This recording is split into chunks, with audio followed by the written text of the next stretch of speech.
Okay, I'm going to record this um, for several reasons, mostly for me. I'm about to give away or get to give to a friend. She loaned me this beautiful book of William Morris papers. And I went through them and picked out, most of these are still intact. In fact, what I did is, I think there's probably 2 sheets of gift wrap paper and 1/4 of 1 sheet, which is right that I took off of this. I used to do the things that I have made. But these are beautiful, and they make absolutely gorgeous origami dresses. That's what I'm going to show you. I've been doing these dresses now for a couple of months because I'm a little obsessed about it. So I'm going to show the most recent cards, the ones that excuse me, I am about ready to give her, that I've made out of these papers. Now, before I do that, I will tell you I've been making these dresses for quite a long time now. And this was my first, well, not my first, but probably second iteration of a way to use these as a birthday card. This particular design was created on my Silhouette Cameo from gift wrap paper that I photographed and reduced in size and traced, and then drew with a Papermate pen in various colors. Oh, I don't even have that one handy, but let's see if I've got it handy. No. Anyway, any pens. I will tell you that the Chromis, let's see, oh yeah, the Chromis holder makes life really, really easy. I can almost put anything in here. I don't have to use wads of tape to hold it in place. It doesn't wiggle. So this has been a lifesaver, and I really, really wish I'd started using this sooner. At any rate, this was my original card design, which I think was kind of pretty. Let's see if I can show. Yeah, here's another one I made for another friend. And these are some of the designs. I haven't colored in this one yet, which I can do. What I do is, and then I usually, see, here's another pretty one. And what I would do with this piece is I've got it ready to go. And if I just fill the oval in with happy birthday or whatever sentiment I want to use and the name of the person. So that's what I've been doing. And that's the back of one. That's the front of another. This one's actually made from the real wrapping paper from which I traced the design to create that toile look. This was done with, I think, either deli wrap or I forget sometimes. And this was a design just like this one, and it sketched the outlines, and I colored this one with green, and obviously this one I filled in with black. And I was making these small little pieces as backings in the beginning. Here's one I've got ready to go from a Zentangle pattern, and so forth and so on. So I've been making these. This is a glitter marker that I used to color the background. I left the black and white sketching, which by the way was done with a pen in my Cameo. And I filled the background in with this glitter marker. You can't see the sheen on the gold, but it's really quite pretty. There's the dress made up. So obviously I've been doing these for a long time. Most of these have been sketched on the Cameo 4. Right. And that's an outline of a belt. And this is kind of what I do. I sketch it on this paper. This is the same thing as that, only it's done in blue. And the question is, I filled this one in with a red pen, which I might do in another color on this one for a friend. I use gel pens, whatever I can. This is, let's see, I even have, oh, I know what I did. That noise you heard was the video of the Cameo actually doing the sketching. So if I get interrupted, it's because, and I do the envelope liner, dress below for embellishment and so forth and so on. Oops, see, there it was. This is the, believe it or not, this is my pen doing the sketch. We just finished that portion, which I'll fold into a dress, or did fold already, in fact. And that's the one that was black that I added the red lines to. But now the pen is doing its job, which is pretty amazing. I mean, I just can't believe how easy and wonderful this is. So let me put this aside now and show you the ones that I am about to hand over. Oh, it looks like it's a different pattern, but look, happy birthday. And what I like about this design is it's a shadow box design. And I've made the envelopes also on my Cameo machine. And I think I like this one. Yeah, I decided to use a little. The problem is I have great difficulty doing the same exact thing all of the time. So I want to change it out. And then this also done, sketched with my Cameo 4. And I've been cutting this window out using Big Shot, but you know what? I was thinking last night, I really should have just let the Cameo 4 cut it out. I think I would have done a better job. See how narrow this is compared to this anyway. I don't think anybody else will notice, but those little things mean a big difference.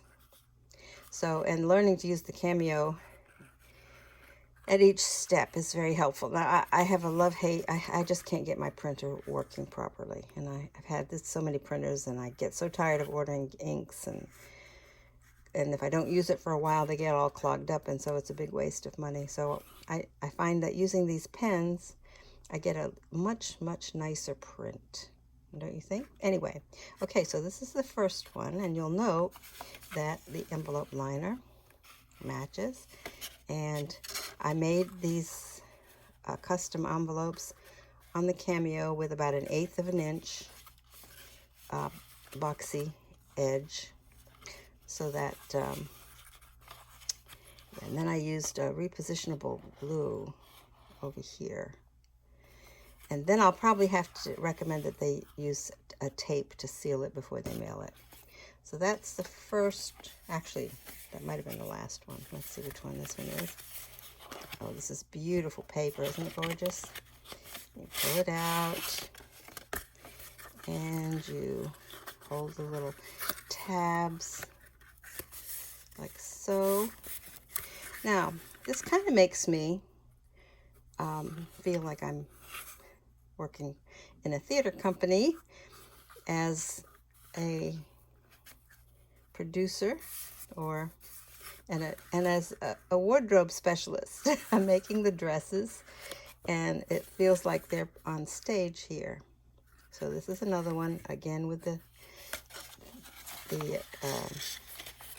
message about the origami, and the person can write their personal message here on the back before they mail it. So there's this one, and this one. Now this was the first one I made for my friend, and I put little notes on here because I created this one, and by pulling it back out. And then I made sentiments. I wasn't sure she was going to use it, and I put tape on the back so she can put her sentiment, whatever one she chooses. Could be just because, sending it to some friend, or a birthday, or a thank you. Now, that was getting to be too much work, so I'm not quite doing that anymore. I'm just going for birthday, and that's that. She said she has a lot of female relatives that might like these. So And this was, I think, the first one I made out of the paper. And again, not too difficult, just beautiful. And I just remembered, oh, this one I had put the one of a kind up at the top, and then a made for me at the bottom, which doesn't leave very much room for them to add a message. And I forgot to add any, oh, here are the sentiments. I didn't think I thought I had them all ready to go. Yeah, this one here, because I decided to put like so, okay? So that was, they're all cut to either go that way. Whoops, I put two of the same ones in there. I think I made a mistake. I'm glad I'm doing this because before I give it to her, I can correct that. Let's see. And thank you. And this would be right perfect to go, right like so, which I think would make a pretty presentation. All of this, again, done on the sketch function of the Cameo. So I have to remember to get a birthday one. Now, the beauty of these, of course, all of them are made so that the recipient can just pull off the clip and use this beautiful dress as a bookmark on a magnet.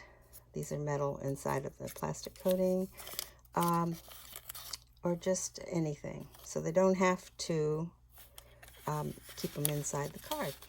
So anyway, I'm glad I did this because now I can remember to get the happy birthday in there for this one. So it was a good review.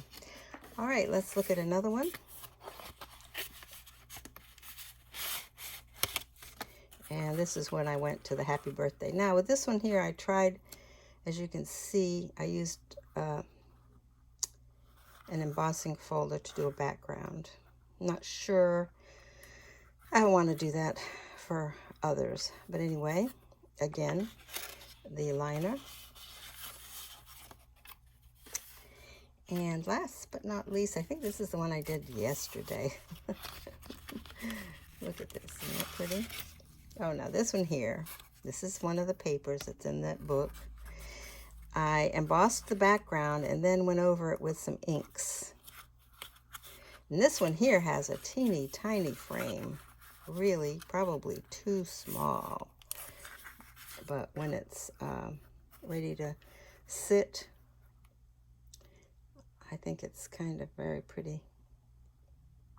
I think it looks pretty good. But see, it just amuses me to be able to do something different on, slightly different on each one, keeping the same basic design.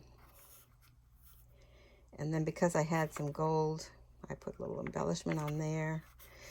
Kind of looks like a window. Now, so before I give these to her, I wanted to, and this again has repositionable adhesive, and I've put the pieces of the removable liner, so it doesn't, and I needed to do that on a couple of the others. Anyway, this is it. I absolutely love these to pieces. I just, let's see if I have any more. No, I did a tag.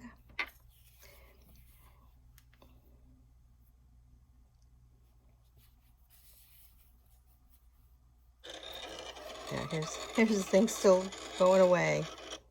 So, let's see what else I got. These are some others I've made, just to review them. And this is another one, drawing that. This actually was a design drawn again. This was drawn. Most of these were drawn. I've used some specialty papers. These were all drawn with the Cameo. And I hand put the red in. And this one actually is the one you just saw, or close to it. Let me see. And then this one is deli wrap paper that I had hand painted and then embellished. So let's see. And so there you go. This is the one that has that gold shimmery background. And here's the piece that came off the Cameo. This is, sometimes when it's flat, it's a little easier to add these little embellishments. These are cards I sent to my friend. This one was interesting. It was a deli wrap paper, or, yeah, I think it's a deli wrap. And I used the sketch fill, thinking I was going to get fill dots, but my settings were off, and all of these ended up being holes, like holes. I thought, oh, that's eyelet. It looks like eyelet, and the Silhouette created that. So there's the background, and there's some early ones. And this is when this is the paper that I used to making dresses. I really wanted to make a toile pattern, so this but I wanted my machine to draw it. So here's what I'm doing now. I took a photo. This is obviously great wrapping paper, but a 4-inch square would be like anyway. What it was is I ended up tracing this design after I photographed it, and there it is. Believe it or not, this was done on a white coffee filter, but I used a metallic gel pen to draw it. And yeah, I was really thrilled. This is the dress. And this one I haven't found yet. Somewhere in my room. I want to give it to my friend, but that's using the first William Morris paper. And I just thought I'd make a gift tag. But I don't know. I move from one thing to the other, trying to find the best one, and I never can just do the same thing. And here's my little coffee filter. I thought it was a deli wrap, but it's coffee filter. An old one I've had, actually. Looks like the ink has kind of gotten down there, but it is drawing its little heart out. So you can see, I just am enjoying this process so much. This one I hand painted. It was another design, and I hand painted the background with watercolors. I think that might have been deli wrap, and so on and so forth. This one here is the same design. This is it. It was drawn, and I had some gold watercolors, and I added that in there. This one was done by a friend, and this was done by me. It's interesting how we were thinking similarly. This is one where it was drawn, and then I colored in the colors, and she used ready-made paper, but this is the journey I have been on for several months now. So this one here turned into this, I believe. No, this is a different pattern. I remember, but I used the metallic paints on that. No, here it is right here. I think it's this same. Yeah, it is. Look. See, this is the same as that. And it was drawn on a brown coffee filter. And then I added some metallics and other things to it. So here's the whole thing, how it started, where I've been, what I've done, how I've done it, and how each time it iterates into something slightly different. So it's quite a lot of fun, and I don't know if this will give anybody any ideas, but it's a record for me. You know, a year from now, I'll wonder what I was doing at this time of the year, as we all will. And these are all the things I have been playing with. These are papers, by the way, that I had in my stash for ages that I made. I painted these papers, and they didn't seem to want to work on anything in particular for me, but I love them on these dresses. This is another one I did. It's painted. This is another painted paper. These are very early ones. This is a painted paper one, and this is a regular bought paper. And this one here, which you can't see, is my friend's wallpaper. Here it is. That's wallpaper. Stunning, I think. Anyway, and this is another painted paper that I layered various stencils on top of. And I mean, this paper was probably done I don't know, 8 years ago, 6 years ago, who knows. Anyway, that's it for now.